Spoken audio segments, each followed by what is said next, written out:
Dearest Gentle Viewer, j'ai eu un cas potentiellement dramatique cette semaine et qui pourrait mal tourner. Un jeune qui avait 1 an dans sa tête pour préparer une certification d'anglais. Il s'est dit, ok, service minimum, je bachote ma certification, ce qu'il a fait pendant un peu plus de 10 mois sur une des plateformes très connues dans lesquelles on révise le vocabulaire, on révise la grammaire, etc., etc. Et puis il a passé sa certification et boum, padaboum, patatras, il a eu niveau A2 en listening et B1 en reading. Vraiment pas génial, super déçu et à ce moment-là, super gros stress parce qu'il lui restait très peu de temps pour présenter sa certification. What the dog doing? What the dog doing?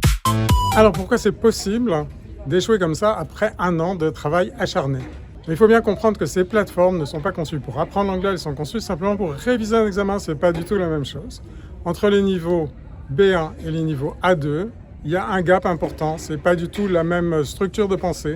Par exemple, au niveau B2, il faut aller 4 fois plus vite, il faut reconnaître instantanément les subtilités de la langue anglaise, il faut cesser de réfléchir en français dans sa tête, sinon on va jamais assez vite pour répondre à temps à toutes les questions d'un TOEIC ou d'un Linguaskill.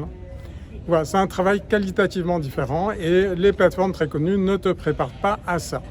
Alors mon jeune dans tout ça, il a fait la seule chose qu'il pouvait faire, il a demandé un délai, il a à vrai dire droit à 2 ans, donc ça devrait fonctionner, il devrait avoir un délai supplémentaire et il a changé complètement d'objectif, il n'est plus du tout dans le bachotage d'examen, il est dans l'anglais en immersion, nous sommes en train de lui apprendre comment faire de l'immersion pour passer rapidement du niveau B1 au niveau B2.